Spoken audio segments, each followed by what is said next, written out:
नमस्कार, मैं Abhishek Raj, CEO founder Easy Way Global. दोस्तों, आज हम बात करेंगे बिहार अनुदेशक भर्ती के बारे में। बहुत दिनों से कुछ न्यूज नहीं आ रहा था। एक न्यूज आया है, एक बहाना भी है कि न्यूज आया है, इसके बारे में बताएंगे। तो अनुदेशक भर्ती के भी बारे में हम बात कर लेते हैं। तो अनुदेशक भर्ती का क्या अपडेट है, क्या होने वाला है, इस पे हम गहन चर्चा करने वाले हैं। क्योंकि बहुत सारे हमारे मित्र हैं जो कॉल करके ये भी बोल रहे हैं कि आप इनिशिएटिव नहीं ले रहे हैं, आप आगे नहीं आ रहे हैं। तमाम चीज़ें हो रही है, तो व्हाट्सएप ग्रुप में भी बहुत शोर शराबा मचा हुआ है। तो चलिए एक बार इस पे और अच्छे से हम बेहतरीन ढंग से चर्चा कर लेते हैं कि क्या होने वाला है। अब यहाँ पे एक न्यूज है कि 27 सितंबर 2022 को मंगलवार को पूर्वाह्न में मंत्री परिषद की बैठक की गई। उसमें बहुत सारे मंत्रालय के नियमावली या बहुत सारी चीज़ों में चेंज किया गया। ठीक है, बहुत सारी चीज़ें की स्वीकृति दी गई। उसी में हमारा जो डिपार्टमेंट है श्रम संसाधन विभाग, यहाँ पर देख सकते हैं श्रम संसाधन विभाग, इसमें जो बिहार औद्योगिक प्रशिक्षण प्रशिक्षण अनुदेशक का जो नियमावली 2018 था, उसमें संशोधन किया गया है। संशोधन क्या किया गया है, इस बारे में हम चर्चा करने वाले हैं। तो संशोधन ये किया गया है कि अब जो बच्चे बिहार के आईटीआई से जो आईटीआई करेंगे, उनको ऑटोमेटिक 12th की डिग्री दी जाएगी। सबको फॉर्म भरना होगा। पहले था क्या था कि नहीं, आपकी मर्जी है, फॉर्म भरिए, और नहीं तो नहीं भी भर सकते हैं। अब ये चीज़ को अनिवार्य करने के लिए गवर्नमेंट विचार कर रही है कि इसे अनिवार्य रूप से लागू कर दिया जाए, और जब भी फॉर्म आए तो ऑटोमेटिक आपको भरने का मौका दे दिया जाए। इस तरह का सिस्टम लाया जा रहा है कि अब बच्चे जो आईटीआई करेंगे, साथ साथ उनको 12th का भी डिग्री दे दिया जाएगा। अब यहाँ पे रूल्स में क्या रहेगा वो आने के बाद ही पता चलेगा। क्योंकि कुल मिलाकर कहानी ये है कि जो कुछ बच्चे 12th करने के बाद भी आईटीआई करते हैं, तो क्या उनको भी दोबारा से 12th की डिग्री दी जाएगी या नहीं दी जाएगी, अब ये डिटेल्स आएगा तब पता चलेगा। दूसरा, एम्प्लॉयबिलिटी स्किल का अनुदेशक का एक पोस्ट क्रिएट किया गया है। पहले ये चीज़ शायद नहीं था, लेकिन वो शायद उसका नाम दूसरा होगा या कुछ होगा। क्योंकि जो न्यूज आया है उसमें यही लिखा है कि एम्प्लॉयबिलिटी स्किल के अनुदेशक का एक पोस्ट अलग से सृजित किया गया है। ठीक है, तो ये कहानी है, शॉर्ट में दिया गया है, और डिटेल्स में जब चीज़ें लागू की जाएगी तो पता चलेगा। अब आते हैं इसकी बहाली के लिए पेपर के माध्यम से, दैनिक भास्कर के माध्यम से पता चला कि बहाली बहुत जल्द आने वाली है। और इससे पहले भी हिंदुस्तान, दैनिक जागरण सब में छपता रहता है कि बिहार श्रम संसाधन विभाग में भर्ती आने वाली है। तो बेसिक चीज़ों को ध्यान दीजिएगा। पहला बेसिक चीज़ है कि अभी नियमावली में संशोधन किया गया।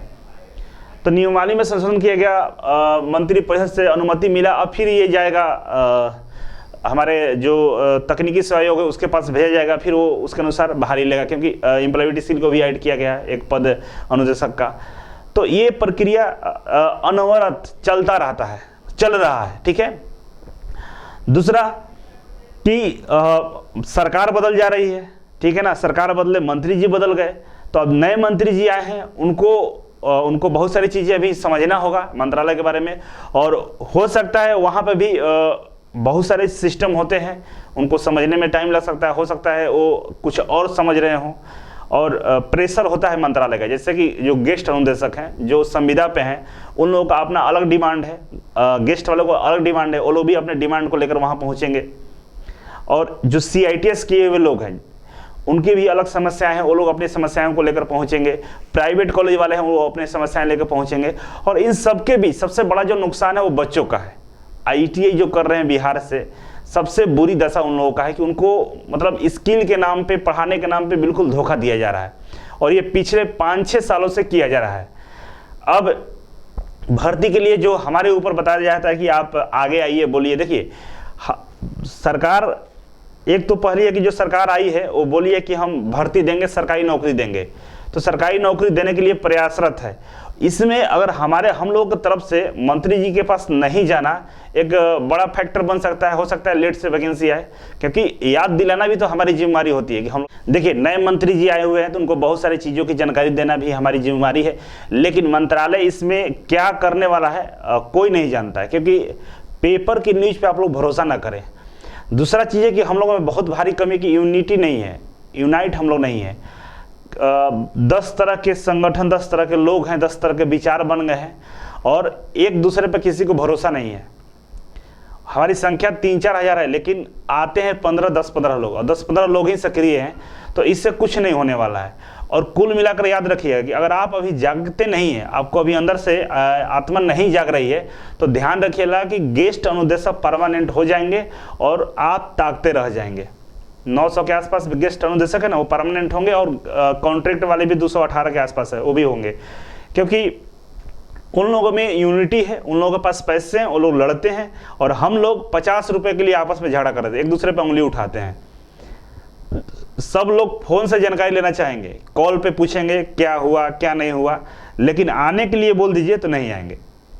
मतलब आपको अपनी ज़िंदगी से 10 मिनट का टाइम नहीं है और आप चाह रहे हैं कि घर बैठे हमें नौकरी मिल जाए, तो पॉसिबल नहीं है भाई। 1 साल कैसे जाकर आप CITS किए थे, बंगलोर, चेन्नई, मुंबई, हैदराबाद गए थे, CTI किए थे, 1 साल समय दिए थे, और 1-2 दिन अगर पटना आ जाते हैं तो उसमें कौन सा आपका खराबी हो जाती है, क्या दिक्कत हो जाएगा? कम से कम आएंगे तो पता तो चलेगा। और ये मंत्रालय पर दबाव तो बनेगा, मंत्रालय पर जब तक दबाव नहीं बनेगा, चीज़ों को नहीं जानेगा, नहीं समझेगा, मंत्री महोदय को नहीं हम लोग बताएंगे कि हमारे यहाँ ये तकलीफ है, ये समस्या है, तब तक लोग कैसे जानेंगे? और अब तो तेजस्वी जो उप मुख्यमंत्री है, हमारे माननीय मुख्यमंत्री, उप मुख्यमंत्री जी, ये तो युवाओं के प्रति काफ़ी सक्रिय, और क्योंकि उनको अपना भी कैरियर है ना, एक उप मुख्यमंत्री के तौर पर वो भी अपने आप को स्थापित करना चाहते हैं। तो हमारी जो मांग है वो गलत नहीं है, बिल्कुल सटीक है, सीट खाली है, हम लोग ट्रेनिंग लिए हुए हैं, नियमावली भी हमारे पक्ष में बना हुआ है, सारी चीज़ें हमारे फेवर में है। बस एक चीज़ फेवर में नहीं कि हम लोग खुद अपने फेवर में नहीं है।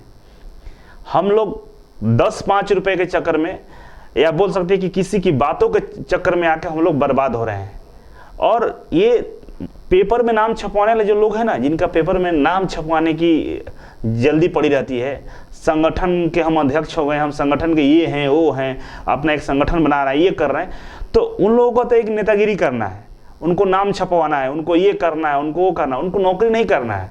और आप लोगों को नौकरी करना है, तो नौकरी करना है तो उन लोगों से दूर होकर चीज़ों को कीजिए, विवादों में नहीं आना है। मुझे पीछे हटने का 2-3 रीज़न है, एक रीज़न नहीं है, 2-3 रीज़न है। पहला रीज़न ये है कि हम सभी गुटों से बात किए, ठीक है, तो जिससे बात कर लिए उसको लगता है कि अभिषेक सर हमारे पीछे पीछे आ रहे हैं, मतलब नहीं होता है कि अब जैसे चाहेंगे वैसे इनको घुमा सकते हैं, कुछ भी करेंगे, कोई दिक्कत नहीं है। तो अभिषेक सर का इसलिए आगे आ रहा है ना, क्योंकि जो बिहार के बच्चे हैं, जो इतने दिनों से मेहनत के इंतजार कर रहे हैं, उनको कुछ भला हो जाए, इसलिए आपको कॉल कर रहे हैं, आपके पास चाहते हैं कि अच्छा हो जाए, इसलिए आपके साथ आके बात कर रहे हैं, आपकी बातें सुन रहे हैं। तो इसका मतलब ये नहीं है ना कि आप इग्नोर करना शुरू कर दीजिएगा, पीठ पीछे गलत बातें बोलिएगा, तो ये तो कहीं से हम बर्दाश्त नहीं कर सकते हैं, ठीक है ना। आप बहुत महान हैं, तो उससे क्या दिक्कत है, आप महान हैं, और हम कब कहने के जा रहे हैं आपको कि आप महान नहीं है।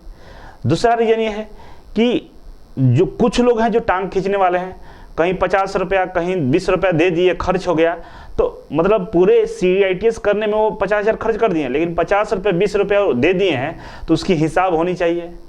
तो मान लीजिए जिसको हम लोग आगे किए हैं, देते हैं 50 रुपये, 100 रुपये, 20 रुपये खर्च के लिए, अब या तो बैठ के आपका हिसाब करे 2000 बच्चों का कि किसने कितना दिया, क्या हुआ, और आपका पैसा रिफंड हुआ नहीं हुआ, या काम पे ध्यान दे, है ना। तो आप जिसके ऊपर लांछन लगा रहे हैं, तो भाई कैसे काम करेगा? आपको हिसाब चाहिए, हिसाब के लिए ऑथराइज है भाई, हिसाब दे दिया जाएगा, लीजिए हिसाब आपका। और मान लीजिए 200 रुपये 500 रुपये खर्च हो गए, तो क्या हो गया यार, ठीक है, नहीं है पैसे, जितना है 50 रुपये दिए थे, खर्च हो गया, ठीक है, काम के लिए हुआ, हर बार तो पॉजिटिव रिजल्ट तो नहीं आएगा ना। और तीसरा सबसे बड़ा कारण है कि अब हम एक कोचिंग इंस्टीट्यूट्स के संस्थापक हैं, हम चलाते हैं, और हम अगर आगे आके बोलते हैं, भले ही हम सही बोलेंगे, लेकिन सरकार को लगेगा कि नहीं ये बच्चों को भड़का रहा है, ये बच्चों को ये कर रहा है। तो हम चाहते कि आपका अपना अधिकार है, मौलिक अधिकार है, कॉन्स्टिट्यूशन के अंदर में ये राइट्स है आपका, कि आप जाकर सवाल कर सकते हैं, पूछ सकते हैं कि कहाँ दिक्कत है, क्या प्रॉब्लम है। और जब ग्रुप में लोग आएंगे पूछेंगे तो चीज़ें अच्छा होगा, बेहतर होगा। हम गए हैं, हमको लगता है कि हम 7-8 बार जा चुके हैं नियोजन भवन। इस साल तो थोड़ा सा इधर नए सरकार आई तब से हम नहीं गए हैं, इससे पहले हम बहुत बार गए हैं, यहाँ तक तकनीकी सहयोग भी 2-3 बार गए हैं, चीज़ों को समझने का प्रयास किए हैं। कुल प्रयास यही पता चला है कि हम लोग सक्रिय नहीं है बस, और एक दबाव नहीं बन पा रही है, मतलब नहीं है। ठीक है, गेस्ट अनुदेशक सरकार उनके लिए अगर कुछ करती है तो अच्छी बात है, क्योंकि उनकी संख्या 9 है, टोटल पोस्टों की संख्या 24 है, ठीक है, अगर हो जाता है तो कोई बात नहीं है। हमें अपनी जो हमारा अपना राइट्स है, जो हमारा अपनी मांग है, उसको लेकर हम लोग को जाना चाहिए मंत्री जी के पास। और नई सरकार बनी है, माननीय उप मुख्यमंत्री भी जोर शोर से लगे हुए, हमारे मुख्यमंत्री साहब भी बोले हैं कि हम सरकारी नौकरी देंगे। उनको भी प्रधानमंत्री बनना है, जिसके लिए पूरा विपक्षी पार्टियों को एक किया जा रहा है। तो यहाँ पे मांग को पॉजिटिव लिया जाएगा और संख्या बल जब दिखाएंगे ना तो उनको भी लगेगा कि नहीं, ये इनकी भी संख्या है अपनी। और पूरे CITS वाले लोग का ये जो चैनल है, अभी इंजीनियर अभिषेक राज जो यूट्यूब चैनल है, वो आप लोगों का चैनल है, आप लोग का प्यार है। शुरू में ये चैनल ही CITS के लिए बनाए थे हम, और आप ही लोग का जो मोहब्बत प्यार हमें मिला, उसी से हम इतना बड़े हुए हैं।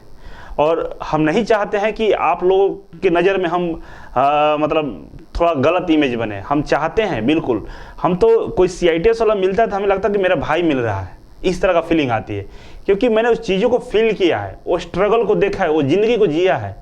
तो मैं कभी भी मिलता हूँ ना आप लोगों से जो CTI किया हुआ है, मैं उस समय ये नहीं सोचता हूँ कि मैं कोचिंग का डायरेक्टर हूँ, मेरा इनकम ये है, मेरा यूट्यूब चैनल पे इतने लोग जुड़े हुए हैं, मेरे फेसबुक पोस्ट पे इतने फॉलोअर्स हैं, ये कभी मैं नहीं सोचता। मैं सेम वही कंडीशन में मिलता हूँ जब मैं 2016-17 में था। एक आम अभी भी जो 2-3 लोग मेरे साथी हैं, चाहे हम बात करें रुपेश जी का, चाहे बीटू जी की बात करें, 1-2 मित्र और हैं जिनका नाम हम नहीं याद आ रहा है मुझे, ये सब लोग अच्छे हैं और इन पे भरोसा किया जा सकता है। और मेरे ये तो हाथ पैर हैं, इनके साथ ही हम चल सकते हैं। और मैं तो ईमानदारी से बताऊं कि आज तक रुपेश जी हों, चाहे बीटू जी हों, चाहे और भी उनके मित्र लोग हैं, जो मैंने बोला है उसको ये लोग इग्नोर नहीं किए हैं कभी भी। जिस भी बात के लिए बोला वो लोग आए हैं, समय दिए हैं। जब कभी बीटू भाई बीमार भी रहते हैं तो हम लोग ज़बरदस्ती घर से उठा के लाते हैं कि भाई पटना में आप आइए। रुपेश जी का 10,000 काम रहता है, बुलाते हैं, वो आते हैं, जाते हैं मंत्रालय में। लेकिन आप लोग हवाबाजों के चक्कर में पड़ जाते हैं। वो लोग खुद नौकरी कर रहे हैं कहीं जाकर, और आप उनके नेतागिरी के चक्कर में, उनके पॉलिटिक्स के चक्कर में फंस कर। कुल मिलाकर कहानी यही है कि आप लोग आगे देख लीजिए। अगर हमसे सपोर्ट चाहते हैं तो अब एज हमें कहिए कि हम दिन भर इन्वॉल्व हों, तो मेरे पास समय की थोड़ा सा अभाव है। और मेरे साथ जो रुपेश जी हैं, बीटू जी हैं, और भी मित्र लोग हैं, वो सब लोग में काम सही करेंगे, इसकी पूरी जिम्मेदारी मेरा है। वो लोग गलत कुछ भी नहीं करेंगे, और गलत करते हैं तो उसका रिस्पॉन्सिबिलिटी मेरा है। मान लीजिए आपका पैसा लगता है और लगता है कि गलत हो गया है, पैसा वो लोग लेकर बैठ गए, खा गए हैं, वो पैसा हम आपको देने को तैयार है, हम पैसा वापस कर देंगे, ठीक है, आप आ जाइएगा। ये कोई बड़ी बात नहीं है। बात ये कि काम होना चाहिए, और काम की मॉनिटरिंग हम कर सकते हैं। लेकिन फिजिकली वहाँ पर बोलिए कि जब कहिएगा तब हम आ जाएंगे, तो थोड़ा सा मुश्किल है। हम आएंगे, समय के अनुसार आएंगे, और जहाँ पे मुझे ज़रूरत महसूस होगा वहाँ ज़रूर आएंगे, और आते भी हैं। लेकिन जो हमारे लोग हैं, जो हमारा साथ देने वाले लोग हैं, उन पे विश्वास करके आप लोग उनसे जुड़िए, उनसे बात कीजिए, वो लोग आएंगे, चीज़ें बदलेगा, ठीक है ना। तो जो बीटू जी हैं, रुपेश जी हैं, ये सब लोग हमारे साथ वाले लोग हैं, और काफ़ी एक्टिव रहते हैं, पटना में रहते हैं वो लोग। तो एक बार प्रयास किया जाना चाहिए मेरे हिसाब से। तेजस्वी से भी मिलने का प्रोग्राम किया जाए, हमारे जो उप मुख्यमंत्री साहब हैं उनसे भी मिलिए, उनसे मिलेंगे, जरूर पॉजिटिव रिजल्ट आएगा। हमारे जो मंत्री महोदय हैं काफ़ी अच्छे, यंग हैं, वो भी बात सुनेंगे, उन मतलब आइए तो सही पहले।